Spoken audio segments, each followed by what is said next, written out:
esophageal cancer.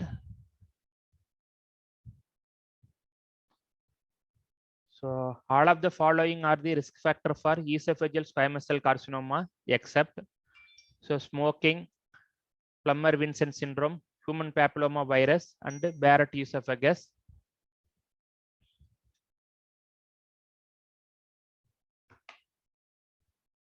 So everyone knows the Barrett esophagus is the risk factor for the esophageal carcinoma, but especially it is for the adenocarcinoma.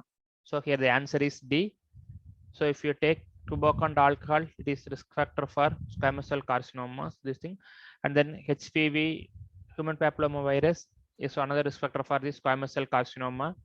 And then squamous cell carcinoma is associated with some intrinsic disorders of the esophagus, that is Pulmonary syndrome and achalasia. And then other hereditary syndromes associated with esophageal carcinoma, that is tylosis and Fanconi anemia. And then caustic injections, it is another significant risk factor for the squamous cell carcinoma. If you take the adenocarcinoma, it especially arises in the setting of the Barrett esophagus. So if they ask, the obesity is also the risk factor for the adenocarcinoma, because in obesity there is a GARD will be there. GARD will be produce the Barrett esophagus, and then they will produce the adenocarcinoma. And then that the frequency and duration of GARD symptoms is significantly associated with the risk of these things. And then both the esophageal malignancy, it is a male predominance, both SCC and as well as the adenocarcinoma. The commonest site of esophageal squamous cell carcinoma is the either cervical esophagus, upper esophagus, middle esophagus, or distal esophagus. So the answer is C, that is the middle esophagus. If you take the commonest site of esophageal adenocarcinoma, that is the distal esophagus. Okay. As such, if they asked the commonest site of esophageal carcinoma, that will be the common, not mentioning any squamous cell or adeno. As if we asked commonest site of esophageal carcinoma, middle esophagus is the most commonest site. If they asked squamous cell carcinoma, that is also the middle esophagus. If they asked adenocarcinoma, that distal esophagus. So if you see the squamous cell carcinoma any part, the majority in proximal and mid esophagus is the most common. But if you contrast adenocarcinoma, that arises in the distal esophagus and the GE junction. And then which of the following is false regarding the esophageal cancer? Dysphagia is the most common symptom. Weight loss is the most common symptom. Associated with the progressive dysphagia, hoarseness of voice indicates locally advanced disease. So the most common symptom is the dysphagia. So because of the growth, it will get obstructed. So dysphagia. So after the dysphagia only, the patient, the intake will be reduced and it will lead to the weight loss. So dysphagia is the most common symptoms. Here the answer is the weight loss.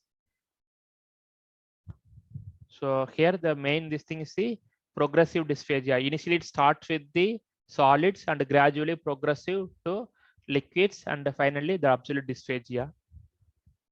So the other symptoms, patient can give the reflex symptoms, and then the locally advanced disease.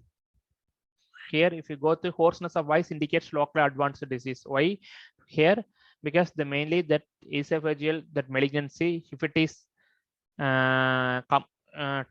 if it is extends into the surrounding tissue, it will infiltrate the recurrent laryngeal nerves and it will produces the hoarseness of voice. So that indicates the locally advanced disease, and they may present with the tracheoesophageal fistula. And this is so far we seen the epidemiology, symptoms, risk factors, every these things. Now we are going to, after that we are going to the staging. So staging, we have to know important points in these things. So everyone knows currently the 8 AJCC staging, TNM staging systems. So in esophageal cancers, few important points was there, because the staging varying, but varying according to the histology based on the squamous cell carcinoma or adenocarcinoma. Because if so first we will go through the questions. Both histology includes TNM staging. Squamous cell carcinoma includes both location and grade along with the TNM. Adenocarcinoma includes both location and grade along with the TNM. Adenocarcinoma includes grade not along grade along with the TNM. Here the answer is C, because the adenocarcinoma, it includes only the grade, it not the location. So if it take the pathological staging, because clinical staging, in clinical staging, location and the grade does not, they only the clinical staging only based on the TNM staging, while pathological staging only the location and the grade come in. So in squamous cell carcinoma, location, whether it is the proximal esophagus, mid esophagus, or distal esophagus. But adenocarcinoma generally it will be occurs only in mostly in the distal esophagus. So in adenocarcinoma, so there is a no location, only grading will come into the picture. But squamous cell carcinoma, location grade. So for this thing you have to know, because squamous cell carcinoma it will occurs in